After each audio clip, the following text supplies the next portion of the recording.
Assalamualaikum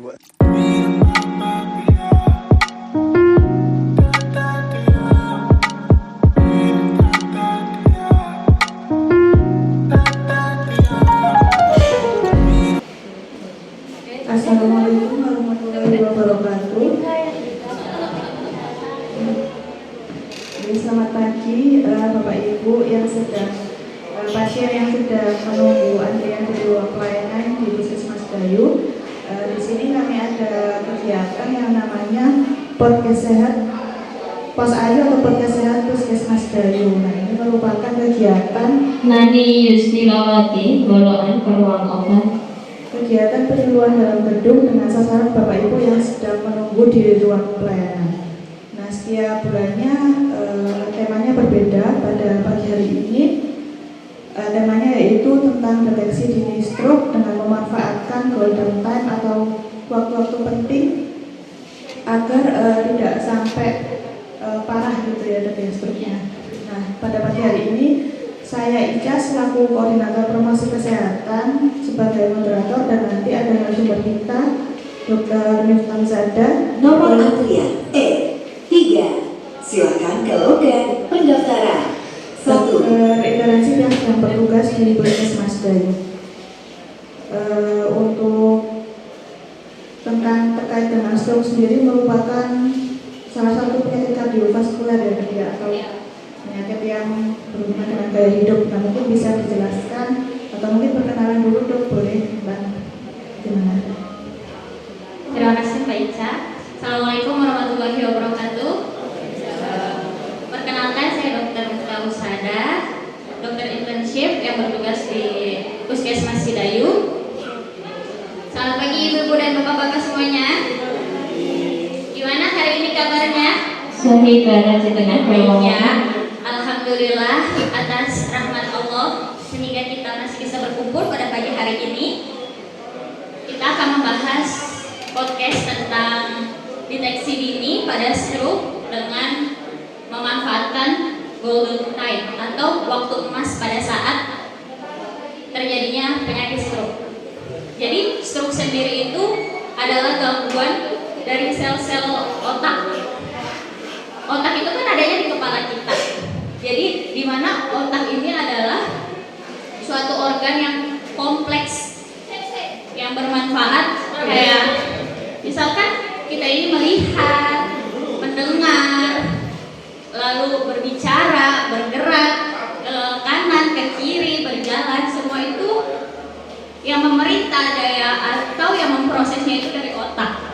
Ketika otak kita ini bermasalah atau sel-selnya ini mengalami gangguan, kita nggak akan bisa melihat jika otak yang terkena itu adalah bagian penglihatan. Jadi otak kita ini butuh yang namanya oksigen ataupun nutrisi, di mana hal tersebut itu dialirkan melalui pembuluh darah kita yang nanti akan mengalirkan ke otak. Stroke sendiri itu adalah ketika pembuluh darah ini mengakibatkan dia itu ada sumbatan di bagian otak, entah itu di bagian penglihatan, gerak, ataupun bicara. Itu semuanya dipengaruhi oleh si pembuluh darah kita pada saat mentransfer ke otak. Jadi stroke itu juga bukan karena ada sumbatan doang, jadi bisa juga karena ada pecahnya pembuluh darah. Jadi penyebab stroke itu ada dua. Yang pertama, terjadinya sumbatan pada pembuluh darah. Yang kedua, pecahnya pembuluh darah sehingga tidak ada asupan ke otak kita, dan itu akan mengakibatkan lumpuhnya atau tidak berfungsinya organ-organ yang terkena. Seperti itu baca. Kalau untuk penyebarannya sendiri atau epidemiologinya penyakit stroke ini biasanya diderita oleh siapa aja? Iya, sekarang nih stroke itu penyakit pertama penyebab kematian kematian di dunia. Lalu stroke ini adalah penyakit terbanyak yang membuat orang dewasa itu mengalami kecacatan. Jadi penyebabnya sendiri itu ada dua faktor yang bisa kita ubah ataupun yang memang fisiologis yang nggak bisa kita ubah, seperti misalkan usianya, lalu genetik, dan jenis kelamin. Dimana pada orang-orang atau perempuan itu lebih besar resikonya mengalami stroke. Kenapa seperti itu? Karena wanita itu dia akan mengalami namanya menopause. Nanti di situ ada hormon-hormon yang berpengaruh sehingga hal tersebut bisa berdampak atau bisa mengakibatkan terjadinya stroke itu sendiri ataupun usia. Misalkan kan tadi permasalahannya adalah di pembuluh darahnya, entah itu pembuluh darahnya yang memang mengalami penyumbatan ataupun pecahan pembuluh darah, itu dialami oleh usia-usia yang lanjut karena sistem pembuluh darahnya itu udah nggak elastis lagi seiring berjalannya usia. Lalu ada faktor yang bisa kita ubah seperti lifestyle atau gaya hidup kita sendiri. Lalu penyakit-penyakit penyerta seperti hipertensi ataupun darah tinggi, diabetes, ataupun seperti misalkan kebiasaan merokok. Hal-hal seperti itu kan bisa kita ubah. Misalkan memang udah punya penyakit darah tinggi sebelumnya, kita bisa minum obat dengan teratur biar darah tinggi kita itu bisa terkontrol oleh obat sendiri, biar nanti tidak ada penyumbatan atau plaque seperti yang bisa diakibatkan oleh kolesterol sendiri. Jadi kita kalau memiliki memang ada riwayat penyakit seperti itu, nggak usah khawatir. Yang penting kita rajin minum obat, kontrol, lalu dijaga pola makannya, olahraga, itu bisa menghindari atau menurunkan resiko terjadinya stroke. Kalau untuk gaya hidup sendiri, gaya hidup yang seperti apa yang beresiko bisa terkena stroke nantinya? Baik, untuk gaya hidup sendiri kita mulai dari makanan sih ya, makanan. Karena sebenarnya penyakit itu tuh nggak ada yang diturunkan kecuali memang kanker itu sendiri ya, beda ceritanya. Ini kalau penyakit yang kayak darah tinggi, kencing manis, ataupun nanti akan mengakibatkan stroke, itu tuh bukan dari keturunan. Kita bisa mengolah hal tersebut itu dari sesuatu yang kita makan. Kita jaga makanannya, kita pilih makanannya, seperti misalkan makanan-makanan yang sehat, tidak tinggi garam, tidak terlalu manis. Jadi kita bisa mengontrol hal-hal tersebut mulai dari apa yang kita makan. Sudah dari proses makanan yang kita atur, kita juga harus melakukan lifestyle seperti olahraga minimal seminggu sekali, seminggu 3 kali, bisa sehari itu 30 menit sampai 40 menit, kita jalan kaki pagi-pagi. Lalu pola istirahatnya dikelola, pikirannya biar gak stres, karena stres sendiri juga bisa mengakibatkan daya tahan tubuh kitanya menurun sehingga berdampak ke sistem-sistem tubuh yang lain. Itu Baisha. Ya. Kemudian untuk tanda dan gejala stroke yang harus kita waspadai itu apa saja, Dok? Jika kita menemui orang yang dengan tanda tersebut. Iya. Nah, dari Kemenkes sendiri itu kita ada singkatan namanya segera ke RS. Se-nya itu senyum. Jadi ketika kita melihat keluarga atau seseorang yang senyumnya itu udah nggak simetris, merot sebelah, nah itu kita udah curiga tuh. Kenapa? Dan hal-hal seperti itu dialaminya secara mendadak, bukan memang sudah dari sananya, bukan. dilakukan. Itu hal-hal yang mendadak. Oke. Segera senyum. Gerakannya itu udah kalau ada gerakannya sebelah kanan lemes, tangan, kaki itu kita udah harus curiga. Lalu ada juga namanya kebas. Jadi stroke itu bukannya sakit, cuma tidak terasa atau kebas sebelah sisi badan. Terus juga bisa terjadi itu rabun. Jadi penglihatan tiba-tiba.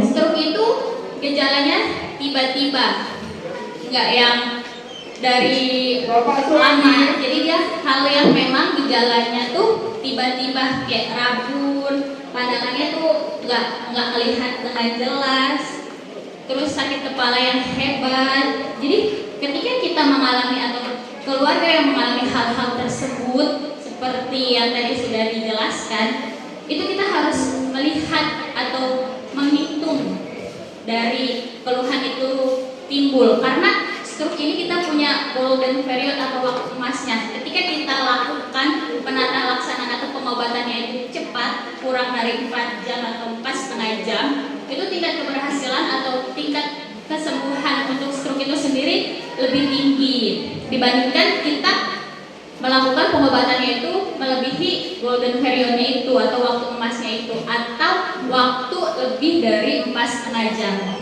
Itu lebih rentan atau pemulihannya itu agak lama dibandingkan kita melakukan tata laksana dengan cepat atau segera dibawa ke UGD seperti itu. Iya, jadi tanda-tanda stroke atau yang disingkat segera PRS tadi itu memang butuh disosialisasikan ya dok, biar jika kita tahu jika ada keluarga atau teman atau siapapun tiba-tiba di tempat umum mengalami gejala-gejala tadi, kita bisa memberikan perlakuan yang benar. Jadi sebelum 4,5 jam tadi sudah harus ada tindakan ya dok ya, biar tidak semakin parah nanti stroke-nya. Kemudian apa yang harus dilakukan jika kita mencurigai ada seseorang yang sepertinya beliau ini stroke gitu dok?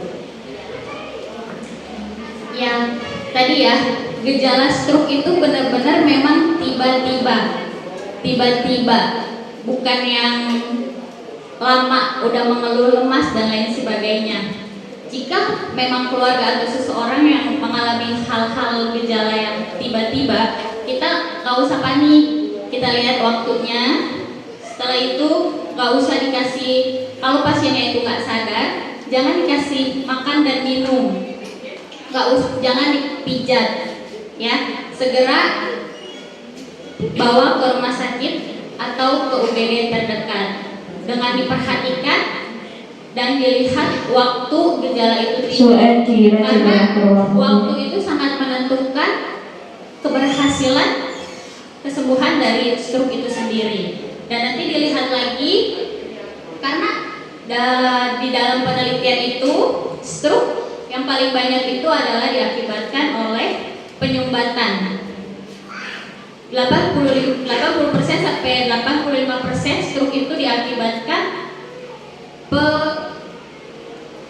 penyumbatan pada pembuluh darah ke otak, dan 15%-nya itu diakibatkan oleh pecahnya pembuluh darah otak. Jadi ketika hal-hal tersebut dialami oleh keluarga ataupun orang terdekat, itu kita harus sudah melakukan atau membawa pasien tersebut ke rumah sakit terdekat atau ke UGD terdekat biar dilakukan tindakan lebih cepat. Kemudian untuk pengendalian dari stroke sendiri ini seperti apa dok? Baik, tadi kan faktor risikonya itu ada yang bisa kita ubah. Kita tuh bisa menjauhkan atau menghindari faktor risiko yang tadi sudah disebutkan. Misalkan memang kalau pasien ini sudah mempunyai risiko penyakit-penyakit yang kronis, itu rajin minum obat, rutin minum obat, dan rutin untuk melakukan pemeriksaan gula darahnya, tekanan darahnya, karena hal-hal tersebut itu sangat berdampak untuk terjadinya stroke. Ketika memang keluarga dan saudara yang sudah mengalami hal tersebut, kita harus rutin berobat. Nanti di sana dilakukan terapi untuk memulihkan fungsi-fungsi organ yang memang mengalami gangguan tersebut.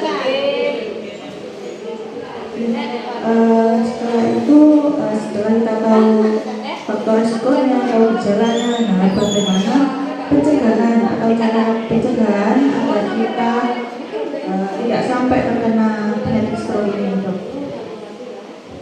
Baik, untuk pencegahan stroke sendiri kita harus memperhatikan.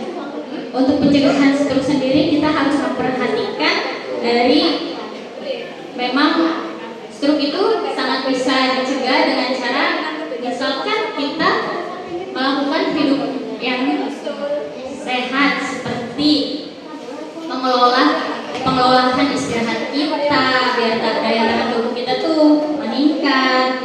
Lalu kita juga harus mengelola stres. Kita juga harus rutin berobat untuk mengetahui kondisi tubuh kita. Jikalau memang sudah mengalami penyakit-penyakit kronis, kita harus aware, kita harus peduli, kita harus rutin mengkonsumsi obat, karena obat-obat yang memang sudah diindikasikan untuk penyakit-penyakit yang kronis seperti darah tinggi, diabetes, dan kolesterol yang nanti akan dimana mengakibatkan penyempitan pada pembuluh darah dan sehingga mengalami kondisi stroke sendiri itu bisa dikendalikan dengan cara konsumsi obat dengan benar, teratur, lalu jaga pola makan dan istirahat, serta mengendalikan stres itu sendiri. Itu baca. Ya, kalau disimpulkan mungkin kita bisa kembali ke pencegahan penyakit kardiovaskular secara umum. Dari Kemenkes itu ada yang namanya CERDIK, jadi ada CERDIK. Mulai C tadi cek kesehatan secara berkala, seperti tadi mengontrol tensinya, ya, kemudian cek gula darah, kemudian tekanan darah tadi itu, kemudian E-nya yaitu enyahkan asap rokok. Nah tadi salah satu gaya hidup yang kurang baik atau tidak baik adalah merokok, ya. Kemudian R-nya yaitu rajin aktivitas fisik. Nah tadi juga sudah dijelaskan bahwa minimal olahraga 3 kali seminggu dalam sehari, atau sekali olahraga itu 30-40 menit. Kemudian D-nya yaitu diet seimbang dengan memperhatikan makanan mulai dari kandungan gula, garam, dan lemaknya. Kemudian I-nya istirahat cukup 6-8 jam dalam sehari, dan yang terakhir K-nya yaitu kelola stres. Nah mungkin itu materi yang bisa kami sampaikan. Barangkali dari Bapak Ibu ada yang mau bertanya atau ada yang kurang jelas.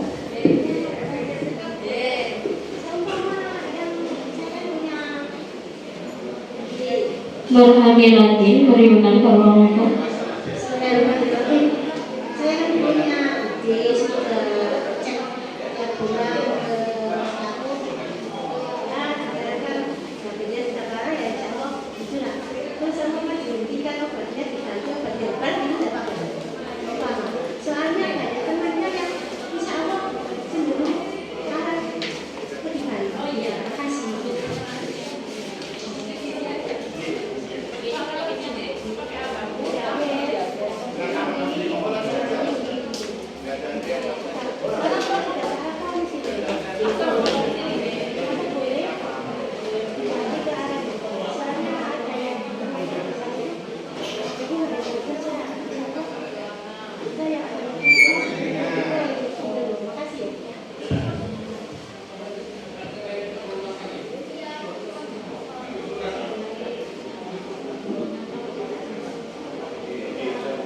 Baik Ibu, tadi pertanyaannya udah ada penyakit kronis, diabetes, hipertensi, ya sudah berobat ke dokter.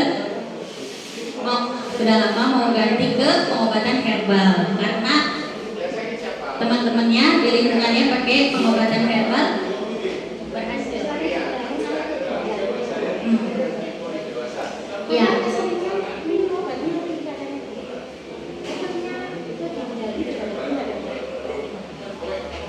Jadi kan kalau udah ada penyakit kronis seperti diabetes dan hipertensi itu kita memang harus benar-benar mengolah. Di samping kita meminum obat, asupan yang melalui mulut kita tuh harus dikontrol. Ya, kadang kala ngerasa tubuhnya udah gak ada keluhan dan merasa sudah sehat karena gak keluh apa-apa. Nah, sebenarnya pas dilakukan pemeriksaan secara berkala, hasilnya itu gak sesuai sama keluhan badan.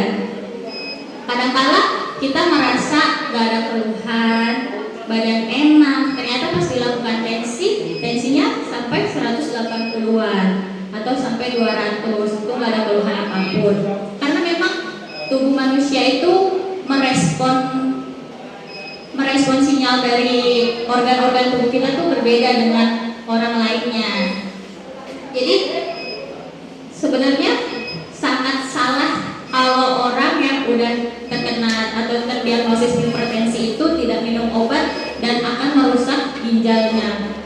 Itu salah. Kalau dia itu nggak minum obat, ternyata tensinya lebih dari 140, itu malah akan mengakibatkan kerusakan pada ginjalnya. Karena nanti kerja ginjal untuk mengelola itu lebih ekstra atau lebih berat dibandingkan kita minum obat. Jadi ketika sudah terdiagnosis darah tinggi atau hipertensi, jika tidak melakukan pengobatan atau minum obat dengan teratur, itu malah nanti akan merusak ginjalnya.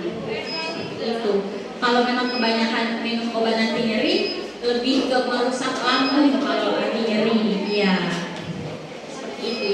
Jadi nanti diedukasi lagi. Di samping itu harus minum obat dengan rutin, kontrol untuk tekanan darah dan gulanya rutin. Kita juga nggak boleh makan sembarangan. Gitu.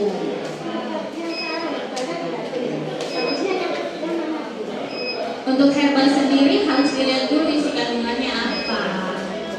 Gitu. Sementara yang dikelola itu memang harus pola makanannya. Udah nggak boleh makanan yang manis, udah nggak boleh makan yang tinggi garam, itu. Ya.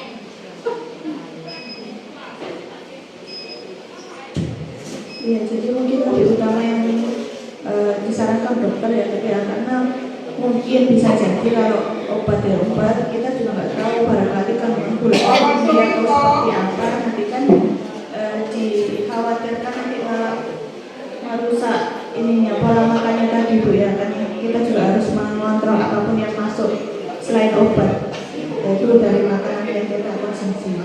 Nomor antrian G 1, silakan ke loket pendaftaran. 2. Nomor antrian G 1, silakan ke loket pendaftaran. 2. Nomor antrian A 3, silakan ke loket pendaftaran. 2. Sudah terjawab ya Bu, semoga terjawab. Oke. Monggo ada yang mau bertanya lagi sebelum kali tutup? Ya, datang banget.